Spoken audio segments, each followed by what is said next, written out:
गाली समण लोगों के लिए बड़ी मशहूर है। कहते हैं बहुजन समाज नहीं है, भोजन समाज है। ये जो भोजन समाज की गाली है, ये क्या गाली है, कहाँ से आई, कैसे पड़ी?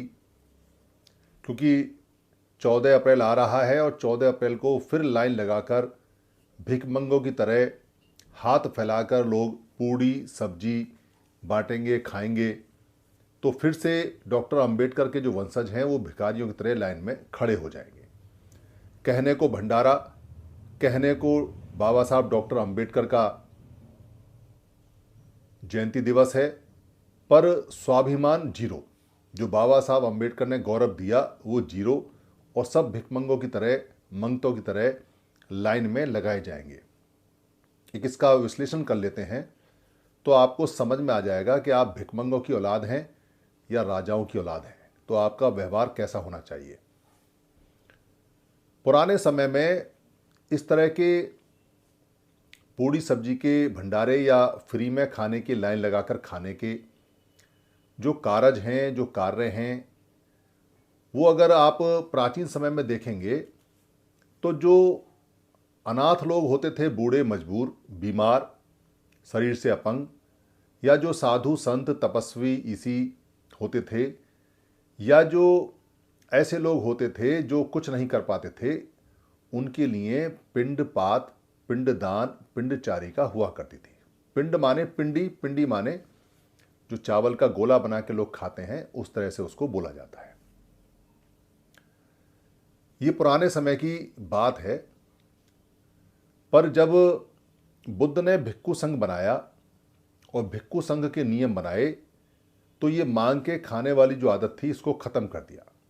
बहुत सारे लोग भिक्खु को भिक्षु, संस्कृत भाषा में भिक्षु बोलते हैं, और भिक्षु से भिक्षा बोलते हैं, और भिक्षा से जो खाना उनको मिलता है उसको भिक्षा बोलते हैं, भिक्षा पात्र बोलते हैं, भिक्खु पात्र बोलते हैं। ये सारा स्ट्रेटजी और सारी चीज़ें भिक्खुओं को और भिक्खुणियों को बदनाम करने के लिए कही गई है, बनाई गई है।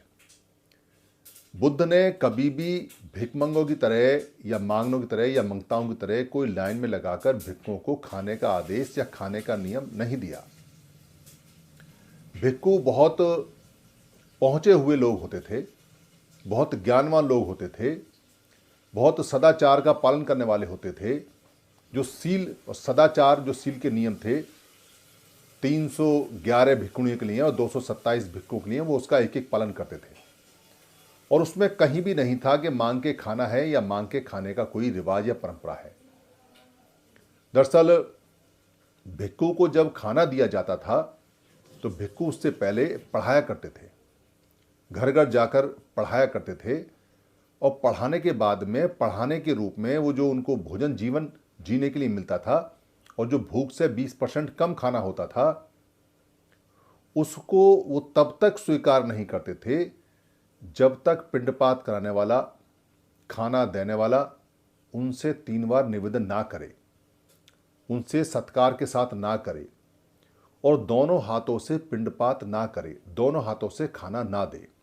क्योंकि एक हाथ से फेंका हुआ खाना होता है, उठा के फेंक दिया, पर दोनों हाथ से आपका बॉडी लैंग्वेज ये बताती है, शरीर की भाषा ये बताती है कि आप मन से इसको दे रहे हैं। जो पिंडपात होता था या जो चीज़ दी जाती थी भिक्खु को, भिक्खु उसको टच करा के और जो बोला करते थे, और उसके बदले में जो लोग बोला करते थे, दान देने वाले यानी देने वाले, उनके बोलने से भिक्खु को समझ में आता था कि ये दान सत्कार के साथ, आदर के साथ है, या ये बोझ के साथ है, या ये गाली के साथ है, या ये अपमान के साथ है। वो इसको समझ लेते थे। अपमानित किया हुआ दान या खाना या भोजन या पिंडचारी का भिक्खु नहीं ग्रहण करते थे। ये बहुत सम्मानजनक स्थिति थी कि देने वाले को घुटनों के बल नीचे बैठ के पहले एक याचना करनी पड़ती थी भिक्खु से, तब भिक्खु उसको लेते थे। और ये जो पिंडपात की जो चारिका है, ये बहुत अच्छे स्वाभिमान के साथ में होती थी, और लोग भिक्खुओं को अपने घर भोजन बुलाने के लिए, भोजन कराने के लिए, या उनको पिंडपात कराने के लिए लाइन लगा कर जाया करते थे।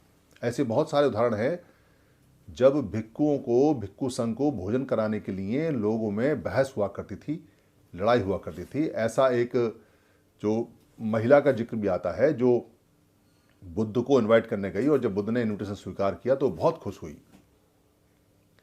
तो वहाँ जो स्थिति थी बहुत सम्मानजनक थी। खाना वहाँ लाइन में लगाकर या अपमान के साथ खाना बिल्कुल भी कतई भी बर्दाश्त नहीं था। भिक्षुओं के इस मान सम्मान से लोग उनको खाना देने के लिए लालायित रहते थे। भिक्षु चले गए पर लोगों की लालसा खाना देने की खत्म नहीं हुई और लोगों ने जो भी चीवर पहन के आया, जो भी भगवा रंग पहन के आया, जो भी उस कलर में आया, चाहे उसने ज्ञान दिया या ना दिया हो, चाहे उसने ज्ञान की जगह अज्ञानता दी हो, पर उसको खाना दिया गया।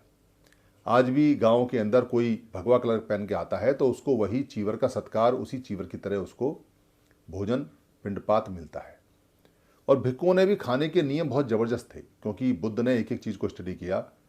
कोई व्यक्ति सूखा खाना नहीं लेगा, कोई अन्न नहीं लेगा, कोई रजत नहीं लेगा, कोई पैसा नहीं लेगा, कोई चांदी नहीं लेगा, कोई ज़मीन नहीं लेगा, कोई जायदाद नहीं लेगा। खाना लेंगे तो पका हुआ लेंगे। खाना लेंगे तो उतना लेंगे जितना भिक्षु संघ को आवश्यक है। खाना लेंगे तो अलग अलग नहीं लेंगे, एक ही बर्तन होगा, एक ही पात्र होगा, जिसको पिंडपात बोलते हैं, पिंड पात्र बोलते हैं, उसमें सारा खाना डलेगा। खाना लेंगे तो खाने को मिक्स कर देंगे, किसी का खाने का अलग से आइडेंटिफिकेशन या अलग से कोई वर्गीकरण नहीं करेंगे और खाना संग में जाके खाएंगे। खाना इकट्ठा नहीं कर सकते और दिन के 12 बजे के बाद खाने की आवश्यकता नहीं है, इसलिए अगर खाना बचता है तो वो भिक्षु चिड़ियों को या जानवरों को या वापस किसी को दे देते थे। खाने को रखा नहीं जा सकता, चाहे अगले दिन भिक्षु भूखे रहें या उनको खाना मिले या नहीं मिले। तो खाने का भंडारा या भंडार नहीं कर सकते। इस परंपरा की वजह से भिक्षु संघ को सारे लोग खाना खाने के लिए लाइन लगाकर खड़े रहते थे। भिक्षु चले गए और खाना खिलाने वाले अधिकतर लोग समण हुआ करते थे।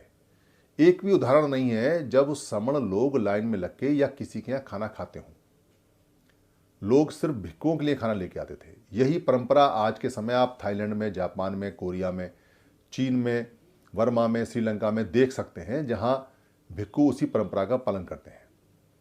वहां आज भी घुटनों के बल नीचे बैठ के महिलाएं और बच्चे अपने भिक्षुओं को, भिक्षु संघ को खाना देते हैं। और खाना लेने वाले भिक्षु और भिक्षु संघ ही होते हैं। साधारण आदमी लाइन में लग के खाना नहीं खाता। साधारण आदमी का कोई भी दान लेना या पिंडपात लेना या पिंडचारी का लेना वर्जित है, क्योंकि साधारण आदमी सब देने वाले होते हैं। सिर्फ भिक्षु संघ ही या कोई लाचार है वो खाना लेने वाले होते हैं। तो वहाँ नियम है। पर भारत में ये नियम बदल गया। पहले जब 8 नियमों का पालन करते थे, जब अष्टशील का पालन करते थे, अष्टविनय का पालन करते थे, अष्टविनायक होते थे, अष्टविनायक होते थे, 8वीं के दिन 2 8वीं पड़ती हैं। एक चैत्र की 8वीं पड़ती है और एक 8वीं जो सर्दियों में आती है दशहरे के आसपास।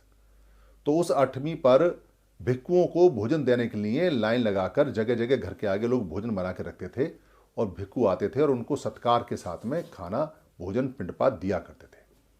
ये परंपरा हमारी चली। भिक्षु चले गए पर वो 8वीं के दिन, वो अष्टविनायक के दिन, वो अष्टमी के दिन भोजन देने की परंपरा नहीं गई। तो आज भी लोग भंडारे करते हैं और 8वीं को और 9वीं को लोगों को खाना खिलाते हैं। खाना तो दरअसल वो भिक्षुओं के हिस्से का है, पर लोग खाते हैं। जो समण पहले दानी हुआ करते थे और जो भोजन दिया करते थे, वो समण अब दानदाता से मांगने वाले हो गए। उनकी हालत ऐसी हो गई, उनका सारा राजपाट चला गया, सारी चीज़ें चली गई, लंबी कहानी है। और वो देने वाले से मंगता और भिखारी हो गए। और स्थिति उल्टी हो गई कि उनके पास खाना भी नहीं हुआ और उनको मजबूर किया गया कि वो लाइन में लग के दुत्कार के साथ, गाली के साथ, अपमान के साथ खाने को ग्रहण करें। आज भी जो पूड़ी खिलाई जाती है, जो सब्जी खिलाई जाती है, उसमें लोग जब खिलाते हैं तो मान सम्मान के साथ, सत्कार के साथ नहीं खिलाते, दुत्कार के साथ खिलाते हैं, अपमान के साथ खिलाते हैं। क्योंकि मनुष्य का भोजन के लिए लाइन में लगना और हाथ फैलाना और खिलाने वाले का आकड़ के ये कहना हट हट, पीछे हट, लाइन में आ, साइड में आ, बाद में आ, ये तिरस्कार है मनुष्य का। ये तिरस्कार है जो खाने वाला है उसका, और ये तिरस्कार खिलाने वाला करता है। यानी कि वो बार बार बताता है कि आप भिखमंगे हैं, आप मेरे यहाँ खाने को आए हैं। बेशक वो कहीं से चंदा करके लाया है, पर उस समय वो भिखारी जैसी पोजीशन कर देता है। बाबा साहब अम्बेडकर ने कभी नहीं कहा कि हमारे लोग और ख़ास तौर से उनका जन्मदिन मनाएं और जन्मदिन पे पूरी सब्जी के लिए लाइन में लगें और मारा मारी हो। और वो भिखारी वाला जो एहसास है वो उनको हो। पुरानी परंपरा समणों की रही है कि समण लोग कभी किसी का नहीं खाते थे। समण लोग बड़े स्वाभिमानी होते थे। ऊंचा मत्था ऊंची शान समणों की पहचान। ऊंचा मत्था ऊंची शान समणों की पहचान। समण ने हमेशा दिया ही दिया, कभी लिया नहीं। तो हर एक अपने अंगोछे में 6 रोटी 8 रोटी 10 रोटी बांध के रखता था हर समय। कहीं आना है जाना है, 2 रोटी किसी और के लिए और बाकी अपने लिए। रास्ते में कोई मिल जाए भूखा हो तो उसके लिए 2 रोटी, हमेशा देने वाला। वो परंपरा समण संघ में आज भी जीवित है। और वही परंपरा समण संघ में फिर से लागू हो गई कि जो संगतियां लगती हैं, कोई किसी का मुंह नहीं देखता, सब अपना अपना 6-6 पराठे लेके आते हैं अचार के साथ में। 4 खुद खाते हैं और 2 उसके लिए, जो भाई बाहर से आया है या जो खाना नहीं ला पाया, जो अचानक आया है। तो खाना हमेशा समण संघ में बचता है। समण संघ के लोग जब कभी इकट्ठे होते हैं और खाना लाने की स्थिति में ना हो तो दूसरे लोग उनका खाना ले आते हैं। या सारे लोग अगर पूरे दिन के लिए इकट्ठे होते हैं और खाना खराब होने की स्थिति है, नहीं ला सकते हैं, तो अपने खाने का पैसा देते हैं, अपने बैठने का पैसा देते हैं, अपने हिस्से का पैसा देते हैं, पर मुंह नहीं उठाते, मांगते नहीं, भीख नहीं मांगते, भिखारी नहीं है। वो ऊंचा मत्था ऊंची सांस समणों की पहचान, इसको कायम रखते हैं। इसलिए समण संघ के जो नियम है बड़े गजब के हैं, स्वाभिमानी नियम है। बाबा साहब अम्बेडकर के पूरे स्वाभिमान के नियम इसके अंदर हैं, बुद्ध के स्वाभिमान के नियम इसके अंदर हैं। पर 14 अप्रैल आती है या बुद्ध पूर्णिमा आती है या जो भी आती है, उसमें जो मनुवाद का सिस्टम है वो पूरी सब्जी में लागू होता है। कुछ लोग चंदा इकट्ठा करते हैं, लोग उसे भीख मांग के पैसा इकट्ठा करते हैं, भिखारी बन जाते हैं। उसके बाद फिर वो कुछ पूरी सब्जी बनाते हैं और फिर वो सारे लोगों को उसी भिखारी वाला जो एहसास जो उन्होंने किया है चंदा मांगने में, उन लोगों को लाइन लगाकर खिलाने में करते हैं। और ऐसे दुत्कार लगाते हैं जैसे कुत्ते को दुत्कार लगाई जाती है, और लोग खाते हैं। उस समय उनका स्वाभिमान खत्म हो जाता है, मर जाता है। इसलिए स्वाभिमान नहीं मानना चाहिए। अपना भोजन अपने आप अपने साथ रखना चाहिए, हमेशा रखना चाहिए। अपना भोजन अपना पानी ऑलवेज।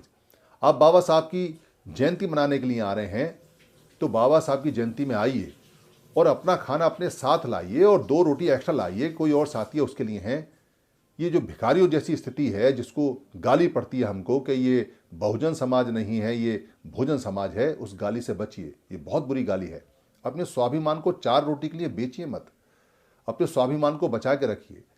जिस व्यक्ति का आप जन्मदिन मनाने आ रहे हैं, जयंती मनाने आ रहे हैं, वो स्वाभिमान की मिसाल है। वो कभी झुका नहीं किसी के आगे, उसने स्वाभिमान, उसका स्वाभिमान हिमालय से ऊंचा है। और आप उसके जन्मदिन पे अपने स्वाभिमान को 4 रोटी 4 पूड़ी और 4 सब्जी के लिए लाइन में लगाकर बेच आते हैं और गर्व से कहते हैं कि हम जयंती मना के आ रहे हैं। क्या खाक जयंती मना के आ रहे हैं?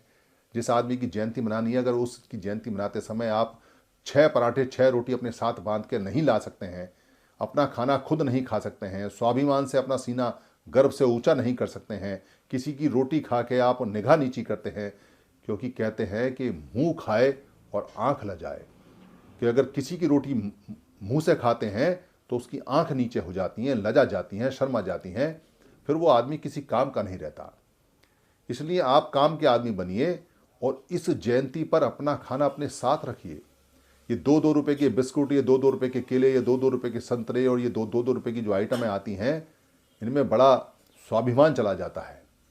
किसी को खाना हो खाए, पर अगर आप डॉक्टर अम्बेडकर के अनुयायी हैं, बुद्ध के अनुयायी हैं, तो अपना खाना 24 घंटे अपने साथ रखिए।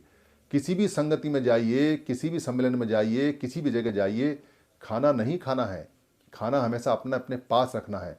आप देखिए कि आपका स्वाभिमान, आपका ऊंचा मत्था, आपका ऊंची शान और समणों की पहचान कैसे आपके ललाट पर और आपके चेहरे पर छाती है और कैसे चलती है। ये जो भोजन समाज की गाली है, इसको दूर कीजिए। और उन लोगों को जो चंदा इकट्ठा करके लाते हैं 10 लाख रुपए और 1 लाख रुपए का खाना वहाँ बंटवाते थे और 9 लाख रुपए जेब में रखते हैं, उनका तो धंधा है, वो तो आपको भिखारी बना के रखेंगे। अभी मैंने देखा मेरठ के अंदर पैकेटों में खाना बटा, जो वहाँ भिखारियों की तरह खाया गया। कोई स्वाभिमान नहीं, जबकि वहाँ लोग अपने आप को कहते हैं हम बुद्ध की संतान हैं। ये सिस्टम बंद कीजिए। समणों का जो पुराना सिस्टम है, जो पुरानी परंपरा है, अपना खाना अपना पानी हमेशा अपने साथ रखिए और 2 रोटी 2 पराठे फालतू रखिए। कहीं आना जाना हो तो घर से बनवा के चलिए, और अगर घर से नहीं मिलते हैं तो 4 केले खरीद के खाइए, और खरीद के अगर नहीं खा सकते हैं तो उस दिन उपवास कीजिए, उस दिन भूखा रहिए, पर स्वाभिमान को जिंदा रखिए। जिसके स्वाभिमान जिंदे होते हैं उसके बच्चे जिंदे होते हैं, जिसके स्वाभिमान मर जाते हैं उसके बच्चे पैदा होने से पहले मर जाते हैं।